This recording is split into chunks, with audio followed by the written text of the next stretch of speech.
Welcome back to the swamp, my friends. Here we are, once again back in the swamp chasing cryptids around. This is episode 30, quite a big milestone.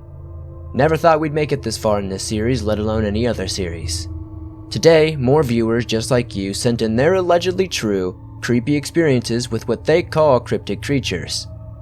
If you have a story you would like to share in a future video, whether it be a cryptid creature or something else that you've seen, be sure to submit it at swampdweller.net or the email you can find in the description down below. I would love to share your story with everyone here in the swamp. The stories like yours that help keep this channel going. I know it's been a little while since I've done some of these cryptid stories, and I do apologize for that. I've just been trying to focus on other types of content and covering new stuff. But let's get back on track. Let's get into these creepy stories that'll freak you out tonight.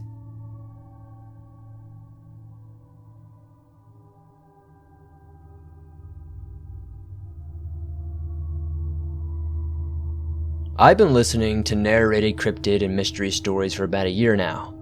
My favorite is your channel, as it's a great way to space out while I'm working. I've contemplated sharing a story for a while now, but have avoided for multiple reasons. One of them being the fact that it's frustrating to have people think your story could be false when you've experienced it firsthand. With that being said, I certainly don't believe all the stories I hear, which is where my frustration comes from. I know upon sharing the story there will be those that think it's fabricated, as I have thought this in the past as well. I assure you, the story that I'm about to share is entirely true, and has not been exaggerated in any way. For what it's worth, I'm a biologist, and my ability to make an accurate observation is what pays my bills. Now for the story. It was about midnight, and my friend Jen and I were aimlessly driving around, trying to think of something to do. I recalled a conversation a friend and I had recently, where he mentioned that he had some hand-chiseled Freemason headstones in an old wooded graveyard about an hour outside of town. I proposed the idea of visiting the graveyard to photograph the headstones, as I'm a bit of a conspiracy buff, and figured the late-night adventure would solve our boredom. She immediately accepted the idea and seemed pretty excited. We set out towards the cemetery, with me explaining to her that the headstones I was told about were towards the back, and we'd have to walk a decent ways into the woods to find them. We jokingly talk about how we would need to be on guard for random psychopaths strolling around, as we pulled into the tiny town outside of the cemetery. Neither of us had been into the tiny town prior to this, or the cemetery itself, nor had we done any research on the location. If we had, I don't think we would have been willing to go. The town was smaller than a mile. It was completely dark and desolate, with no lights anywhere. It's not a ghost town, but it may as well have been at 1 a.m. We slowly drove through the town, in fear of waking someone and having our plans foiled. We made it through the town and to the front of the cemetery, parking in the gravel lot outside the front of the gates. I stepped out of the car and was greeted by the smell of pine trees. As I looked up to see them towering all around us. Only slivers of the night sky could be seen amidst the treetops, allowing very little moonlight to pour through. As soon as Jen exited the vehicle, her demeanor had changed entirely. She went from excited with a childlike curiosity to nervous and reluctant. As we walked through the gates, I was overwhelmed with an intense feeling that almost made me black out. I've never felt anything like this before. What I could only describe as an overbearing, nostalgic feeling. It wasn't a feeling of fear, and at this point, I wasn't scared yet. I was more or so curious. I attempted to shrug it off, and we started our walk. The beginning of the cemetery contained children's graves. It makes you think, seeing a headstone that says September 1864 to October 1864. What a short life. We were talking about the children's graves when we saw a plaque, explaining that the cemetery we stood in and the town we had just driven through were the first in the state. It explained people were drawn to the area for gold mining, and that the cemetery had over 2,000 people buried in it, the majority of them in unmarked graves. With gold comes slavery, robbery, and murder. It was at this time I realized this wasn't a normal cemetery. The children had died of diseases, a large portion of the adults died fighting over precious metals, and the bodies of the slaves were being held against their will eternally in unmarked graves, thousands of miles from their homelands. So much suffering concentrated into one small spot. At this time, fear hadn't presented itself to me yet. I was still curious and wanted to push forward. Jen was ready to leave at any time, so it all boiled down to me getting the photographs of the headstones. We aimlessly walked through the woods using our phones to illuminate the headstones. Nature had reclaimed the area decades ago. Our lights were shining on headstones that were so overgrown with moss, lichen, and plant life that they were illegible. The entire cemetery was like something out of a Stephen King book. About 45 minutes of walking, Jen stopped suddenly and was asking if I had heard a noise off in the distance. I told her I had heard it, but it was a standard wildlife noise and to not be worried. At this point, she looked around and then locked arms with me and wouldn't let go. As we walked for a few more minutes, we came to a plot of family graves. We stopped to examine the inscriptions when all of a sudden, there came a cracking noise so loud that it shook my chest. It came from just a couple of feet behind us. We spun around us and started shining our lights around the area. We happened to be in a clearing, allowing us to see our surroundings without any hindrance. There was nothing. Before I could fully process what was happening, Jen and I were running back to the car. We made it back without seeing or hearing anything else, and we sped out of there, not caring if we woke anyone up or were pulled over. I immediately attempted to rationalize it by telling Jen a deer, moose, elk, or bear must have stepped on a large branch and broken it. This was feasible, but not only did we not see any animals, but there were no noises before or after, meaning an animal didn't approach and then run away. It went from dead silence to crackling, back to dead silence. I tried saying it was a decaying limb in one of the trees nearby, but nothing fell and the closest trees were yards away. Not to mention the sound came from ground level. It was as if a branch, the width of a grown man's leg, was snapped clean in half without any resistance, just feet behind me. It wasn't a slow or partial crack like you would hear when a tree is being cut down. It sounded like lightning in an IMAX movie theater. After some time had passed by and the adrenaline wore off, I realized I couldn't rationalize what had happened. It came from ground level, meaning it wasn't a decaying branch in a tree, and there were no sounds of commotion, meaning it wasn't an animal. I went home and did some research, and it turns out people who live in that town refuse to go to that cemetery after dark. They claim that some sort of Sasquatch guards it. I understand why now. I never even got the pictures I was after, but I don't think I'm gonna go if there's some sort of Sasquatch stalking around.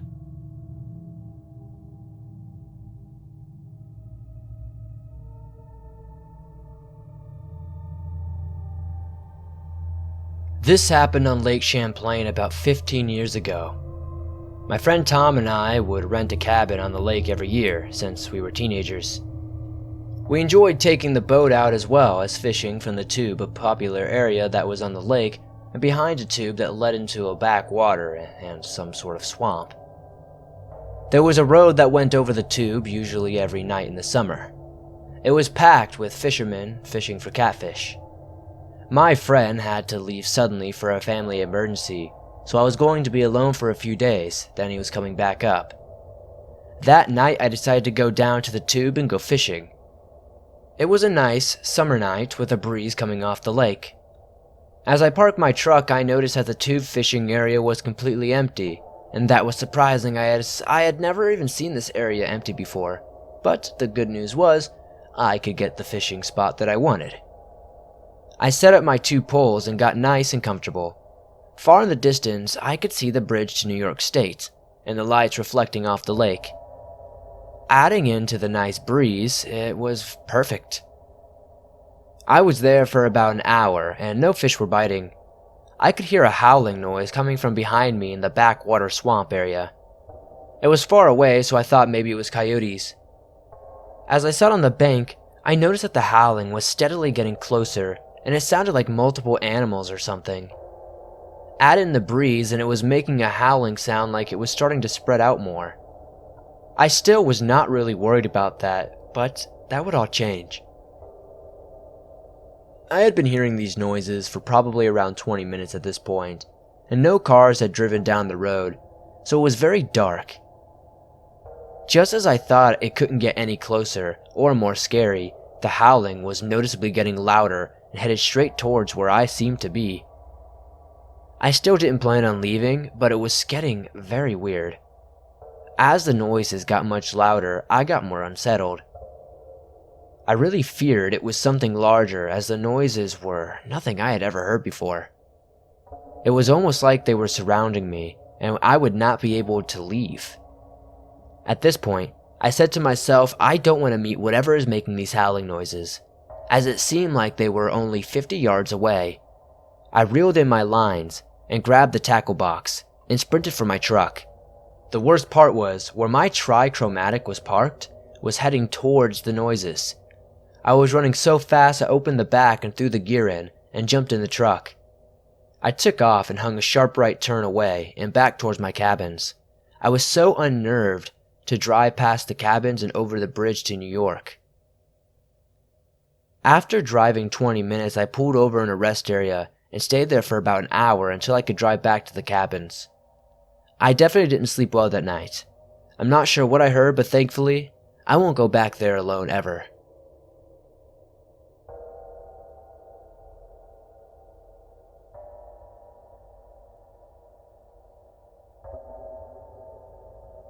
My family on my dad's side all live in and around Cumberland, Kentucky.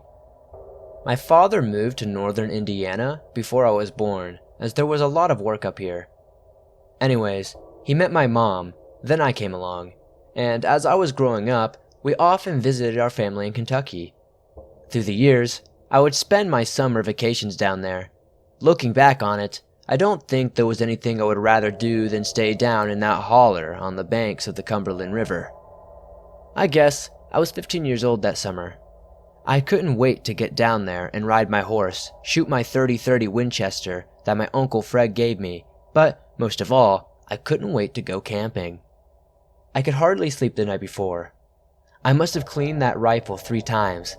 I had all my gear packed up and ready to leave out on a dolly the next morning. Daylight finally started to come, and I saddled up my horse with all my gear and rode down into the riverbank where I had a campsite ready, and I was stoked. I had found it the previous summer.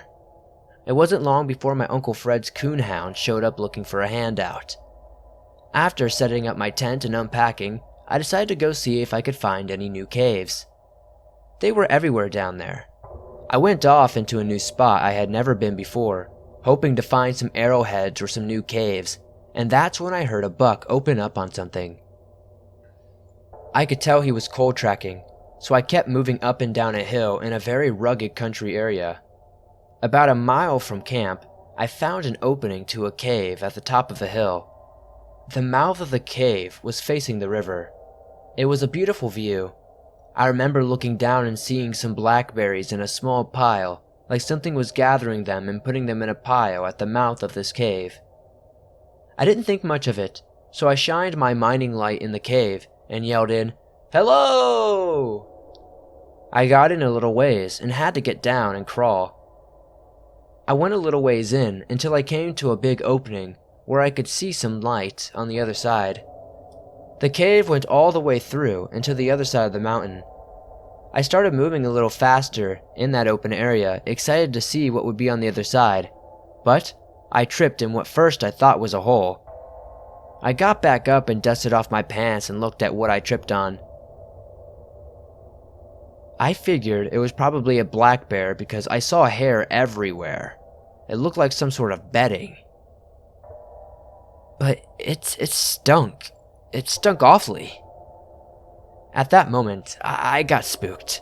Something came over me and sent me into some sort of panic that I have never had before.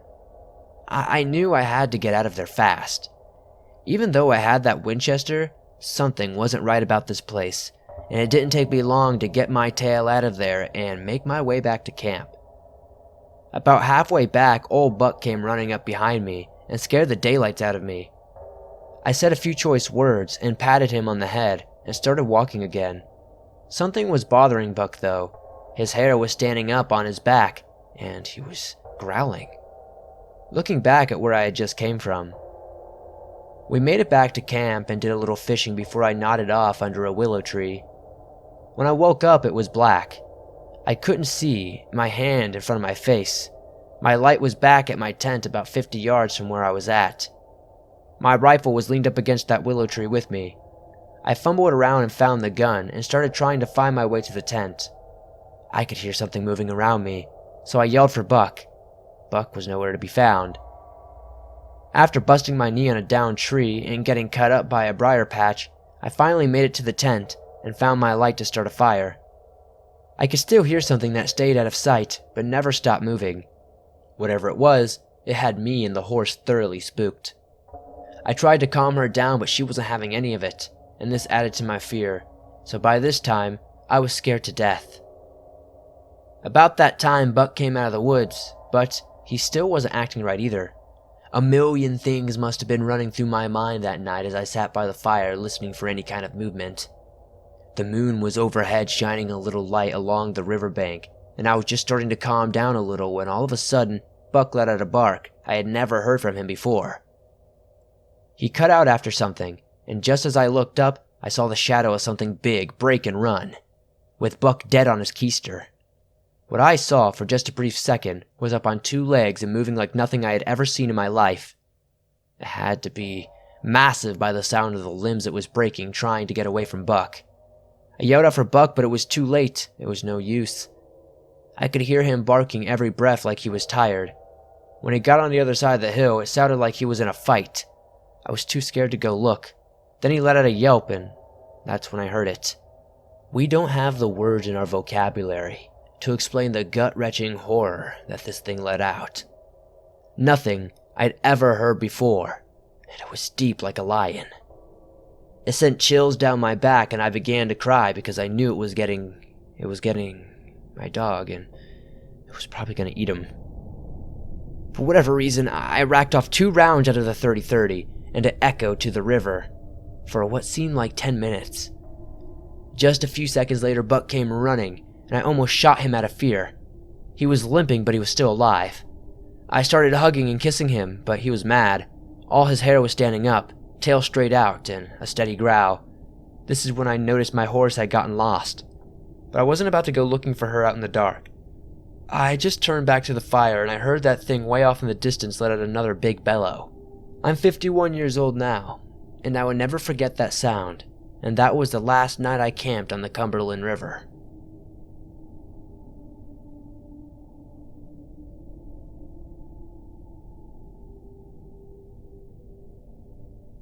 I'm going to start this off when my parents and I went to a family's friend house to join on a party. This all happened a dreaded summer day in 2012. When we got to the party, it was pretty normal. The adults were drinking beer and doing shots, and us kids were playing video games to let the adults relax and enjoy themselves. My friend S and I were in the middle of Modern Warfare, and I was for once beating him at it. We hear talking about camping because I thought I saw a tent on the map. We were playing, and I mentioned something about wanting to camp again. I looked over, and he smiled, getting up as the match ended and left the room. A few minutes later, he came back and said, "Well, you've got your wish." Well, you got your wish. I convinced your parents to let me take you on a couple of day trips to my favorite camping spot. Give them some time to themselves. I hopped up and said, "Well, let's get on it. I'm ready to build a fire." Him being 21 at the time and I being 13, I saw him as a big brother. Not to mention that my parents thought he would be a good influence on me, which was probably the driving factor there. We hopped in his pickup with all our gear and then set out for our camping excursion. As we got to the camping spot, he told me about how he saw someone already was there, so we went further back into the woods to find a good spot.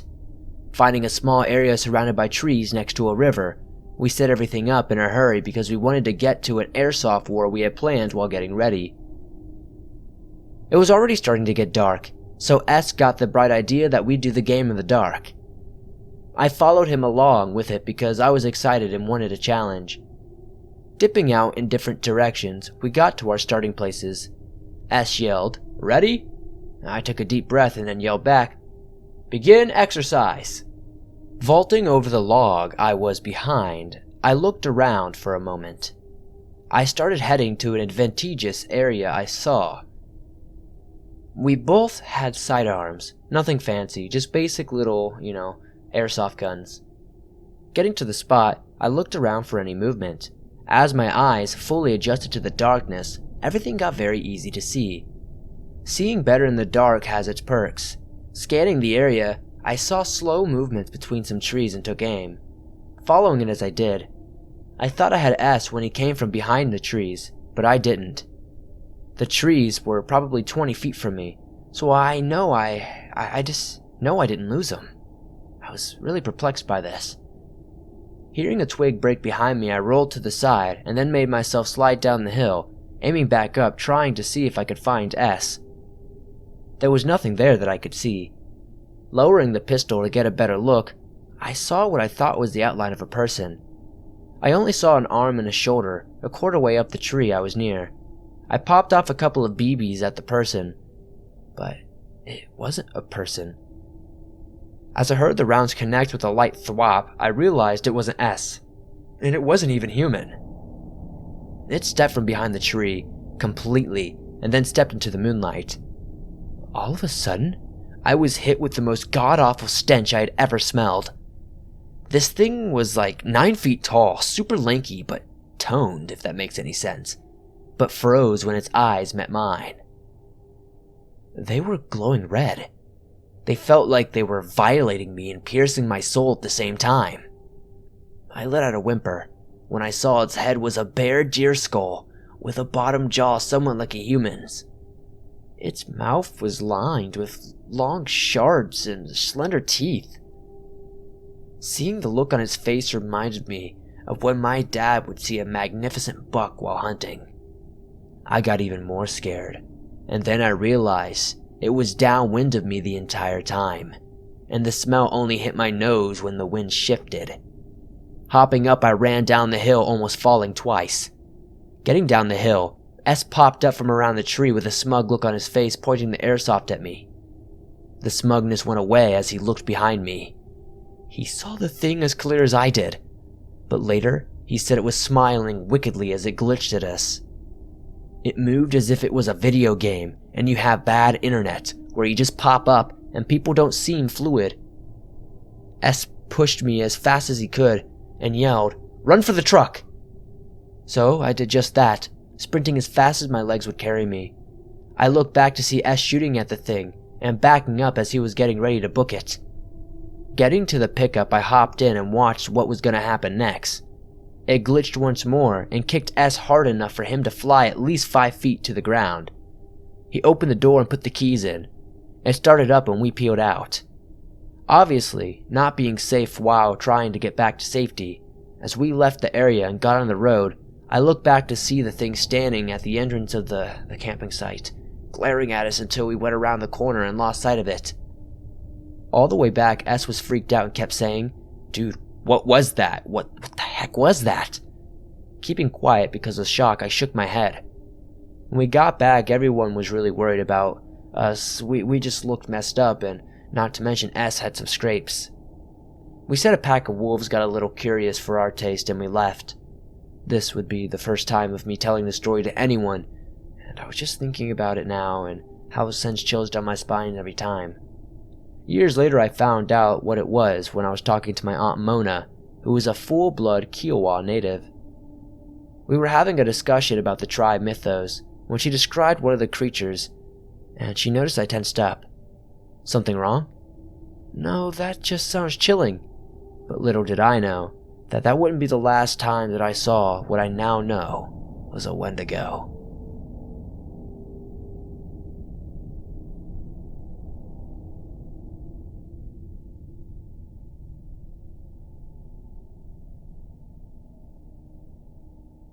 It was the summer of 1996 on the night of a full moon.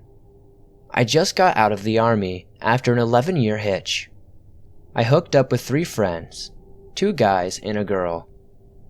I ended up talking them into going into the woods for old time's sake. Now, I knew this place like the back of my hand because I used to sneak in there since I was a kid, and I had absolutely no fear of it. Anyways, We were roaming around in there for like an hour or two, and we decided to head up to the old mansion that Henry Ford used to go to in the summers. It was actually his summer house. We would get there via a little used trail that ran on the bank of the Rogue River. To the right was the river, and to the left was a semi-forest, swampy area that would be very treacherous to walk through during the day, let alone at night. As kids, we dubbed it the Wastelands and rarely ever ventured in there. While we were hiking, my friends started to fall back behind me. I stopped to tell them to catch up, but as I turned and before the first word left my mouth, I saw it. Well, that's the best way I can describe it anyway. It was about 30 feet from me, moving parallel and running through the part of the swamp forest terrain like a gazelle on an open plain. Its speed and grace bordered on the supernatural. It was thickly muscled, built like a bodybuilder, was at least 6 to 7 feet tall, and covered in black fur. Its hands had freakishly long claws, a head that looked like a wolf's head, but much, much larger. Hind legs that resembled a dog's, but unlike dogs, it was bipedal and running on twos. To top it off, I kid you not, it was looking like it was wearing something that resembled a tattered white shirt. The whole incident lasted no longer than 5 seconds or so, but to me, in that very moment, it felt like an eternity. It ran out of my sight, but before it did, I saw it avoid a tree that was half fallen, resting low to the ground at an almost horizontal angle.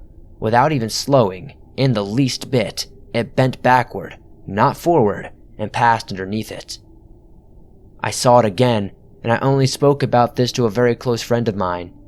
Not till the advent of the internet did I finally realize I wasn't the only one that had seen this creature before. Note: months before this happened, a friend of mine was going to renew his parking sticker at the college security building. He was attending classes at U of M and asked if I wanted to keep him company. While he was waiting for his sticker, I glanced at the bulletin board, and on it was a notice warning pedestrians and students to be very wary of a pack of wild dogs running around in the wildlife preserve. I asked the security guard, has anyone actually encountered these dogs? He said no, but the reason why they assumed there was a pack of them was because the animal carcasses, like deer and possums, were being found ripped into pieces all over the place. Now, I didn't link this with what I saw until years later. Anyways, I've never ventured back into this area, and to this very day, I most likely never will. Thank you, Swamp, for sharing my story. I know it wasn't the most scary and not the longest, but I do appreciate it anyway.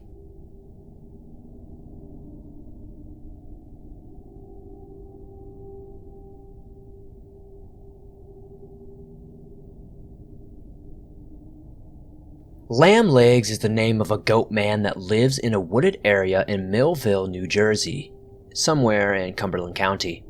This section of the woods is called Minnetonka. It is a popular place to go boating, fishing, and canoeing. It once was a site for mining clay that was shipped to France to make bone china, and the ruins of the mining operation are still there. Nearly 30 years ago, a member of a satanic cult group made a pact with the devil. To seal this pact, he was bound and thrown into the water and drowned. Since then, people have been seeing the creature.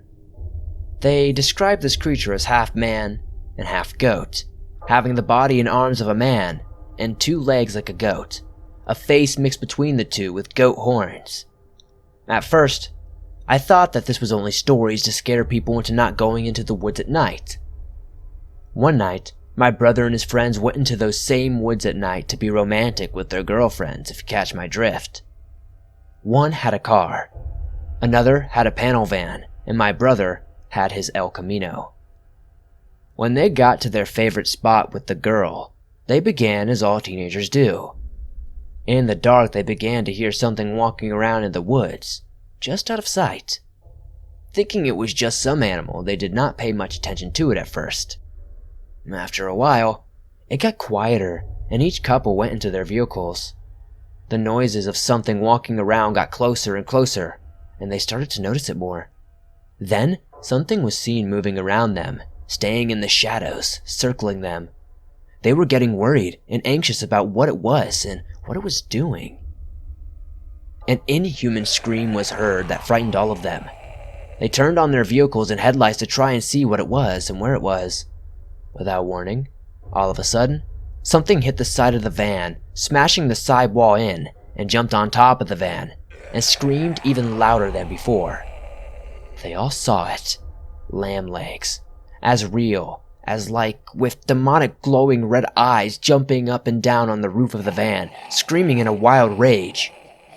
Panicked, frightened, and trying to comprehend this monster, they drove off wildly, out of those woods with lamb legs chasing them, and still screaming at them in a crazed wild rage. It was not until they reached the highway lamb legs stopped the chase.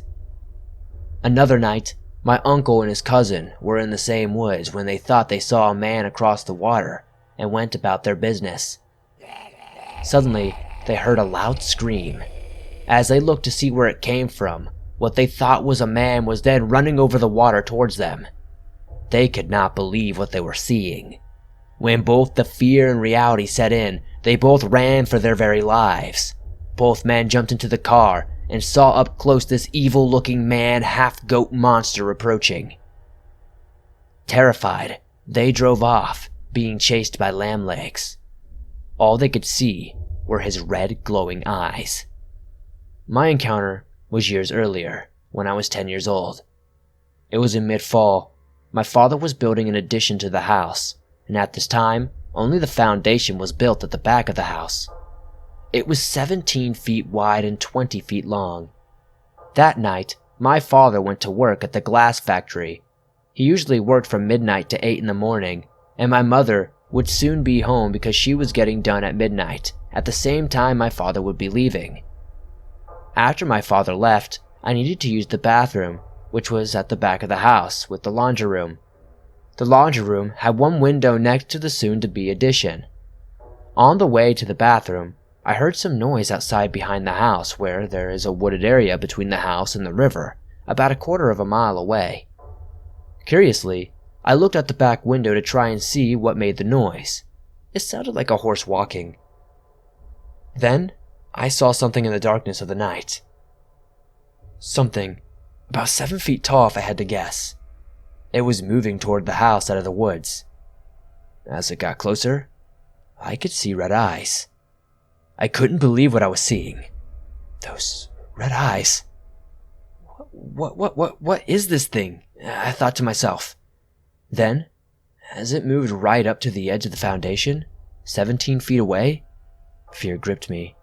Unbelief gripped me, and horror froze me. Unable to move, unable to speak, and unable to do anything, this thing just looked at me. Those red eyes. The hairy legs seemed unreal, but there it was. Before anything could happen, my mother began to drive into the driveway. This thing dove down and tried to hide from the car lights. As quickly and nimble as a deer, the goat man, or lamb legs, whatever you want to call it, ran back into the woods. At that time, I did not know what people called it. Lamb legs roams the woods in and around Millville. If you go out at night, be careful. Remember, Millville is on the southern end of New Jersey, in the Pine Barrens, and yes, there is a goat man, and his name is Lamb Legs.